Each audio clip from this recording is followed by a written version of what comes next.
Alright, so first of all, the name of this talk was completely coincidental with yours. I promise. I like puns. What the hell, mate? You know? So, yeah. Awesome talk, by the way. Alright, so who's David K? So when you're here. I'm a web developer in Orlando. I sort of work in Orlando, sort of work in San Francisco. I was born in Elmwood Park, Illinois, but this has nothing to do with Elm. It's two different things. Alright, anyway. So, what isn't Elm? How many of you have actually heard of Elm before? Alright, you sort of know what it is. So, most of you have no idea what it is. You might think like, is it a new framework? Is it like the glue that holds your application together? Is it this guy? Is it this guy's friends? Is it JavaScript? No, it's not JavaScript. It's sort of like JavaScript, but better. And you're going to see why. So, what the Elm is all about. Elm is a functional programming language with static type checking. So that means that with JavaScript, you have things like flow and TypeScript that tell you, oh, hey, you're probably using an integer, or you're probably using a string, so I'm going to infer what the correct value is going to be based on those types. But this one actually has static type checking. That's compiled to JavaScript. So I sort of lied when I said it isn't JavaScript, but at first it's not JavaScript. So it's also a functional reactive programming runtime, which means you get a bunch of signals over time. So, I mean, those are big, huge words. But also it uses, just like Brandy talked about, the virtual DOM to efficiently update the DOM, similar to React. So the performance benefits you get in using React or Vue model also apply to Elm. So here's the Elm program. There are too many words on here. This is the architecture that it's all about. So I sort of simplified it.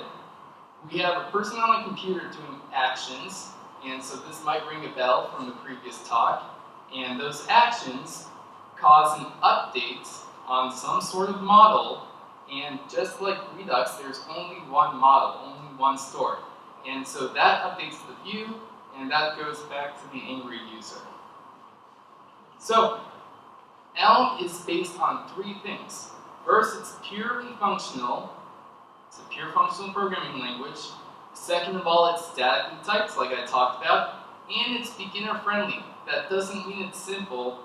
It just means like it's easy to pick up. But there's still a lot of functional stuff that you have to wrap your head around. So, pure functional. What I mean by that is everything is a function.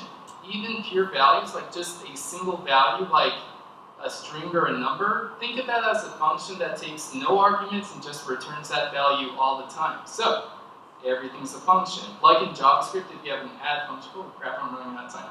Alright, so here's an example of how you would write a function in Elm.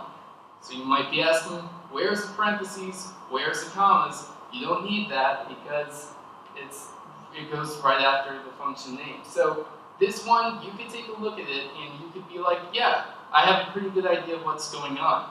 It's taking two numbers, A and B, and it's adding them together. So also, it's statically typed. In JavaScript, we could do stuff like adding 42 to crap, and we're going to get like a string. It sort of mixes the number and that, but Elm sort of yells at you. And by sort of yelling at you, I mean that it produces a really, really, really nice looking error message. So you actually feel good about being a crappy programmer because it lays it on you nicely. It's saying like, add is probably expecting a number, but you're an idiot and you're getting a string, so you should probably do that. So it sort of holds your hand. It's pretty nice. So it's also statically typed, and yeah, there's also union types, which are pretty cool. It's also very, very beginner friendly. So while I have like 30 seconds remaining, we're going to do live demos. Actually, that's a pretty bad idea. We're going to do live demos that someone else made.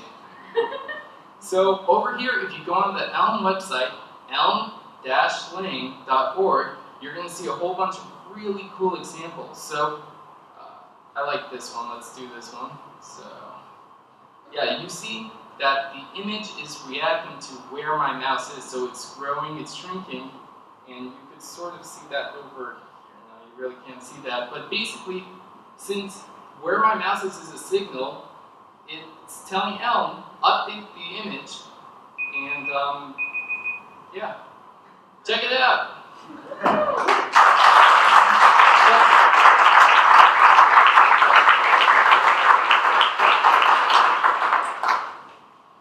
Questions? Yes, no, maybe so. How long did it take you to learn, David? Elm? Yes. I'll tell you when I learn it. I played around with it a little. It's pretty fun. It doesn't take long to learn at all. Is it like anti-JavaScript to like have types? Yeah, pretty much. Feels good though, right? Feels pretty good. Yeah. All the way back. What's Elm's solution for templating? What's it used for? So Elm uses a thing called Elm HTML. So sort of the same way React does virtual DOM, where it looks like HTML, but it's not really. Elm does the same thing. And remember, everything in Elm is a function. So if you have a div, that's a function that takes in like its children, its attributes, and everything, and it returns, you guessed it, an HTML element.